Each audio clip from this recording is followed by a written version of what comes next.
By the way, it seems that Paul's only junior had been complaining to others about how poor his leadership was, to the point that he couldn't even consider him a boss. Paul overheard this, and they are currently in the midst of a dispute.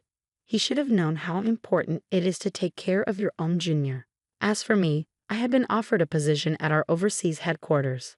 I had been declining due to the current circumstances and out of consideration for Paul. But I finally decided to take on the opportunity. I'm currently preparing for my transition. I've been causing my father some worry, but we've started practicing video calls so we can keep in touch when I'm abroad. I am content because I'll be able to pursue the job that I have been dreaming of since I was a child. It's time to give it my all. Paul hardly ever helped with household chores, but Michelle didn't mind. When they went out together, Paul always took charge, letting Michelle relax and enjoy herself without any worries. It felt like they had a good balance in their relationship. However, everything changed when Michelle's mother passed away. While Michelle was at work, her father called to tell her that her mother's health had gotten worse and she had collapsed. Michelle rushed to the hospital and said her final goodbye to her mother. She decided to stay with her father to arrange the funeral. When she called Paul, he said he couldn't leave work suddenly. He missed the wake and only made it to the funeral, but it seemed like he hadn't prepared to dress appropriately for the occasion. I had to quickly find him clothes to wear, but he complained a lot, saying I should have done it earlier. With all the sadness and business of arranging the funeral, I couldn't handle Paul's complaints, so I ignored them. But he didn't seem to appreciate that and stayed in a bad mood. Since then, it feels like we've been arguing more in our marriage.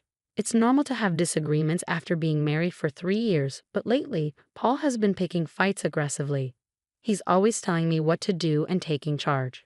I got tired of it and tried saying no a few times, but he didn't know where things were in the house. So simple tasks took a long time. Plus, he complained while trying to help, making an even bigger mess. Eventually, I realized it's easier if I just do everything myself. I didn't always do everything Paul asked. I handled some things myself to make my life easier. I mentioned preparing for my mom's first death anniversary gathering next week. Okay, I said, and Paul grumbled, oh, I have an important meeting that day. What should I do? I've told you about this gathering well ahead of time. How could he suddenly say he couldn't make it? What? You're not coming. Paul let out a heavy sigh. It's not that, but it'll be hard to leave everything to my subordinates, you know. He seemed pleased with his recent promotion and often talked about his junior team members. I felt like sighing right along with him. Please make arrangements for it, all right? I stressed. It was the day before my mom's first death anniversary gathering. When I returned home from work, Paul was sulking in the living room, drinking beer. Sorry, I'm late. Had to do overtime, he mumbled. I figured he was upset because I was late, delaying dinner. I've been waiting here for an hour, just as I expected. But it's only an hour, right? If he couldn't cook, he could have bought something. I did tell him when I'd be home. He could have taken some initiative. Holding back my frustration, I handed him a takeout box. I thought cooking would take too long, so I got this on my way home. In response, Paul slammed his beer glass on the table. Takeout again. Aren't you slacking off a bit too much lately? The last time I got takeout was about 2 weeks ago. Sure, I've been busy, and maybe I haven't been cooking every day, but still. I make sure to eat balanced meals and avoid relying on packaged food too much. Even though I don't think I deserve criticism, as I debated whether to respond, Paul, misunderstanding, added insult to injury. Can't argue when it's true, huh? Do your chores properly. You've been coming home late and claiming overtime. Maybe you're out cheating. Paul's words ignited the resentment I've been feeling. If you know I'm working late, the least you could do is make dinner. You don't have to cook. Picking up takeout isn't that hard. I always tell you when I'll be late, and even with my busy schedule, I handle all the household chores. There's no need for that attitude. Paul glared at me. You're 3 years older, remember? I could have married a younger woman, but I chose you, Paul said, expecting gratitude and obedience. You should be thankful and listen to me. No one else would want you, so you'd be in trouble if I left, right? Did he really just say that? I was furious and couldn't hold back. If you wanted a younger woman, you should have married one before we got together. I asked if you were okay with me being older, and you said yes. That's why we got married. Even without you, I can manage my life. Paul laughed mockingly.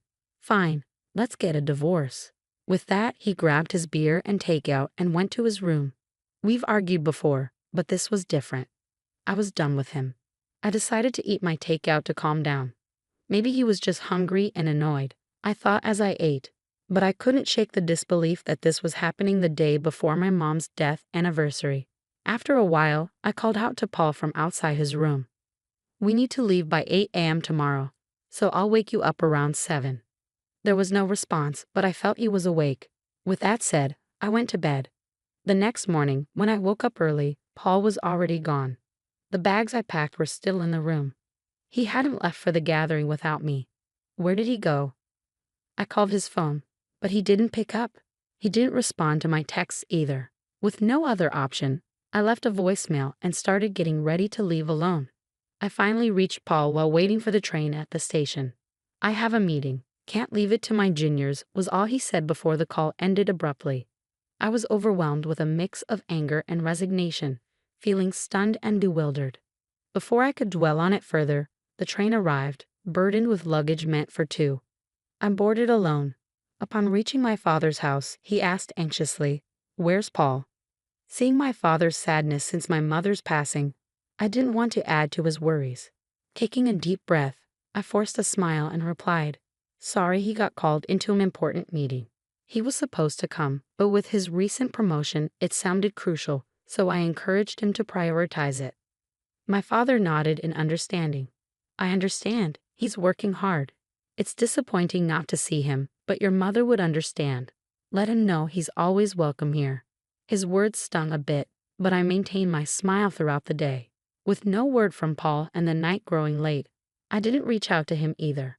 Planning to stay the night and return home the next day as planned, I saw no need to contact him. Though it felt childish, I thought about making him his favorite dish, hamburgers, tomorrow. With that in mind, I went to bed. The next day, I left my father's house and got home around noon. Before going grocery shopping, I wanted to drop off my bags.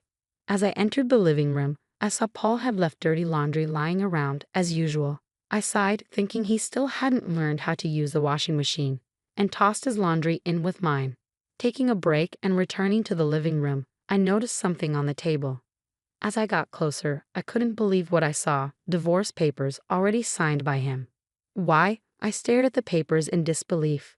Was this his way of asking for a divorce? I grabbed my phone from my bag. It should be Paul's lunch break. I wasn't sure if he'd answer, but to my surprise, he did. As soon as I called, I asked, "What's the meaning of these divorce papers?" Paul laughed and replied, "What's there to question? It's exactly what it seems.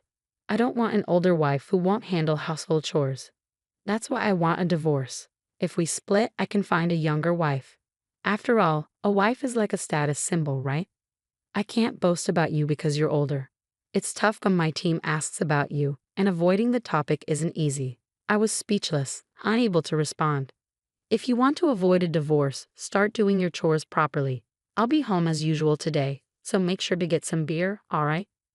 If you disagree, take the divorce papers to court. It's your call." With that, he hung up, leaving me in shock, unable to utter a word. Paul probably assumed I'd comply if he said that. I only did the chores because I disliked having to ask or beg him. He must have believed I did it to keep him from leaving me. Perhaps he thought I wouldn't stand up to him because he's the dominant one.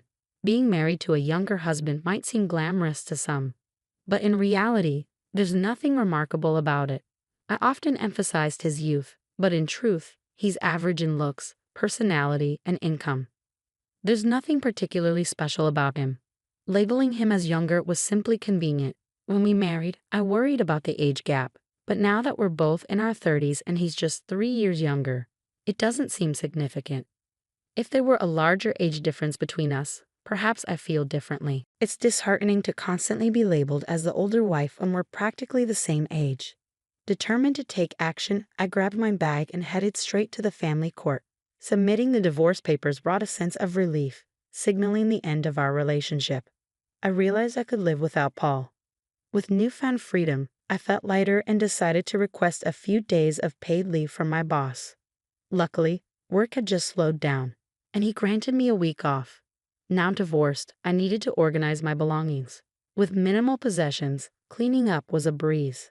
I stored larger items in a storage unit, packed essentials and clothes in my car, and spontaneously decided to visit a hot spring resort. Since it was the off-season, I found a cheap hotel for my stay without any hassle. Driving with excitement, I indulged in the hot springs and relaxed in my room, only to be interrupted by a ringing phone. "Michelle, I asked you to get beer, didn't I? Where are you?" It was Paul's usual time to return home. I chuckled, recalling his words. "I'm at a hot spring resort." "What? A hot spring resort? Why? What's going on?" "Didn't you say to file the divorce papers if I didn't agree with you?" I pictured my ex-husband flustered, and my laughter grew. "Wait, did you really file them?" "Yes, I did." "Why?"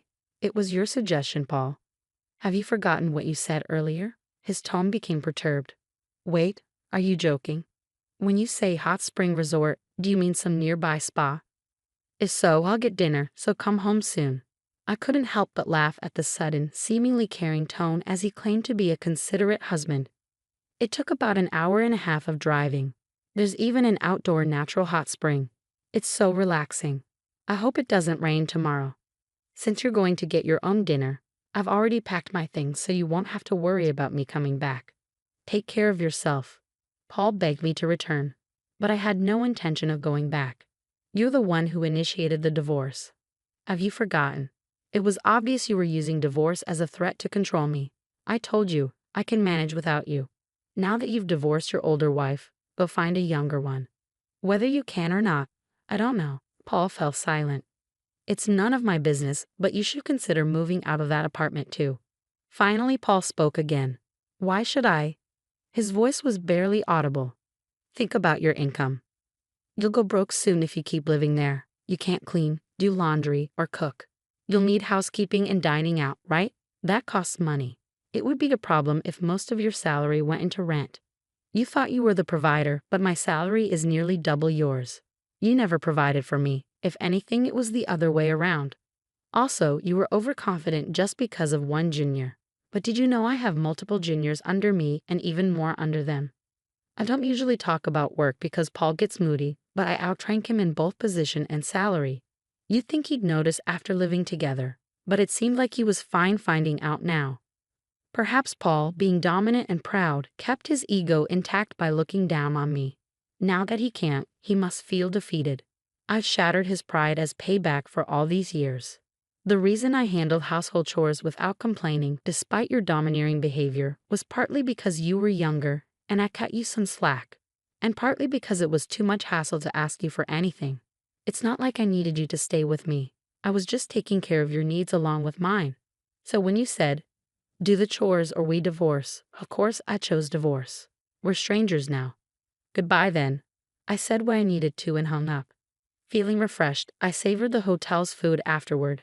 As expected, Paul sought reconciliation, but I replied with a smile. "I'm older than you. I'm sure you don't want me back." Presumably, he wasn't successful with younger women. Eventually, Paul gave up and moved out of the apartment. I hired a lawyer for the division of assets, demanding more to compensate for the burden of household chores imposed on me until now. Paul, being cheap, didn't hire a lawyer, so I had the upper hand. With my lawyer, we reached an agreement with favorable conditions for me. By the way, it seems Paul's only junior had been complaining to others about his poor leadership, to the extent that he couldn't even see him as a boss. Paul overheard this, and they're currently in dispute. He should have realized how crucial it is to support your own junior. As for me, I've been offered a position at our overseas headquarters. I initially declined due to the current circumstances and out of consideration for Paul. But I finally decided to seize the opportunity. I'm now preparing for my transition. Though I've caused my father some worry, we've started practicing video calls to stay connected when I'm abroad. I'm content knowing I'll be pursuing the job I've dreamt of since childhood. It's time to give it my all.